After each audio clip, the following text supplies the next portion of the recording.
Hi friends, welcome back to our channel.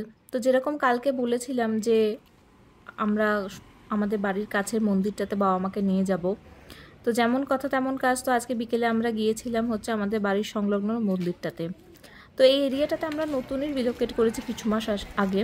ব্যাঙ্গালোরের মধ্যে এই লোকালিটিটার নাম হচ্ছে শান্তিনিকেতন লেআউট। সো বাঙালি হিসেবে শান্তিনিকেতন কথাটার সাথে বা জায়গাটার সাথে তো একটা প্রগাঢ় ভালোবাসা বা একটা টান আমরা অনুভব করেই থাকি। তো যখন আমরা এই লেআউটে আসি তো দেখতে পাই যে জায়গাটাও খুব সুন্দর, যেখানে বাচ্চাদের পার্ক আছে এবং সুন্দর সেই পার্কে একদিন খুঁজতে খুঁজতে আমরা এই মন্দিরটি পেয়ে যাই।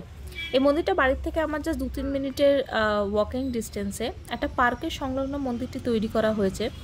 একটি চ্যারিটেবল ট্রাস্টের দ্বারা এই মন্দিরটা তৈরি হয়েছে এবং খুব সিস্টেমেটিক ওয়েতে মন্দিরটির ব্যবস্থা করা আছে। যেমন আপনি প্রথমে হাত ধুয়ে জুতো ছেড়ে তারপরে প্রথমেই যে মন্দিরে যাবেন সেটা হচ্ছে সাই বাবার মন্দির। একটি বিশাল বড় মন্দির এলাকার মধ্যে ছোট ছোট করে অনেক দেবতার বা ঈশ্বরের ছোট ছোট মন্দির তৈরি করে দেওয়া আছে। সাই বাবা, গণেশজি, হনুমানজি, নবগ্রহের মন্দির, অনেক মন্দির রয়েছে। তো আমরা একে একে সেই সমস্ত মন্দিরই ঘুরে দেখতে শুরু করলাম।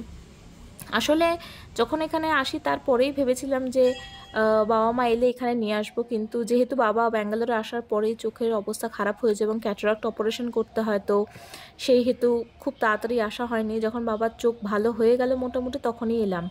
তো এটা হচ্ছে রামজির মন্দির। কিছু মাস আগে যখন রাম মন্দির উদ্ঘাটন হয় তখনই এইখানে খুব আড়ম্বরের সাথে রামজিকে আবার পুনঃস্থাপনা করা হয়েছিল, তাই আমরা এইখানে কিছুক্ষণ বসেছিলাম। আর বিকেলবেলা এই সময়টাতে এত সুন্দর হাওয়া দিচ্ছিল, এত ভালো পরিবেশটা লাগছিল এবং আশেপাশে অনেক মানুষজনও বসেছিলেন, আপনি দেখতে পাচ্ছেন। তো সব মিলিয়ে একটা খুব মনোরম পরিবেশ হওয়ার জন্য আমরা এখানে এই মন্দিরে কিছুক্ষণ বসি এবং আমাদের নিজেদের মধ্যে কথোপকথন হতে থাকে যে হ্যাঁ, আমাদের বাড়ির কাছে এত সুন্দর একটা মন্দির যেখানে আমরা প্রায়শই আসতেই পারি এবং খুব ভালোও লাগে। এরপর আস্তে আস্তে আমরা মন্দিরের ওপরের দিকে উঠতে থাকি, যেখানে রয়েছে আরও 3জন ঈশ্বরের মন্দির।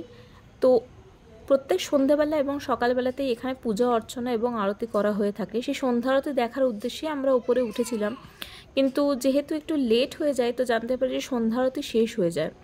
তো এইখানে যে প্রধান 3 মূর্তি রয়েছে সেটা হচ্ছে, প্রথমেই আছে মহাদেবের মূর্তি এবং তারপরে আছে যে মূর্তি সেটা হচ্ছে বাসবী ট্রাস্ট চ্যারিটেবল যে ঈশ্বরের নামে তার, এবং তারপরে রয়েছে ভেঙ্কটেশ্বরা মূর্তি। তো আমরা এই 3 মূর্তির দর্শন করি এবং ওপর থেকেও আমাদের মন্দির প্রাঙ্গণটি খুবই সুন্দর লাগে দেখতে এবং খুব মনোরম পরিবেশ লাগছিল।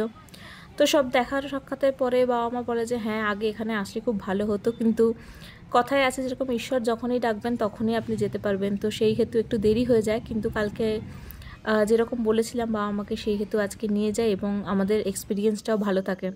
এবং সর্বশেষে যখন মন্দির থেকে বেরোই আমরা প্রসাদও নিই এবং ফাইনালি দেখতে পাই যে একজন ফুচকাওয়ালা রয়েছে। বাঙালি এবং ফুচকা, তার সাথে তো একটা টান থাকবেই। তো অবশ্যই ফুচকা খেয়ে আমরা বাড়ির দিকে রওনা দিই এবং আজকের দিনটা এবং আজকের বিকেলটা খুব ভালো ছিল।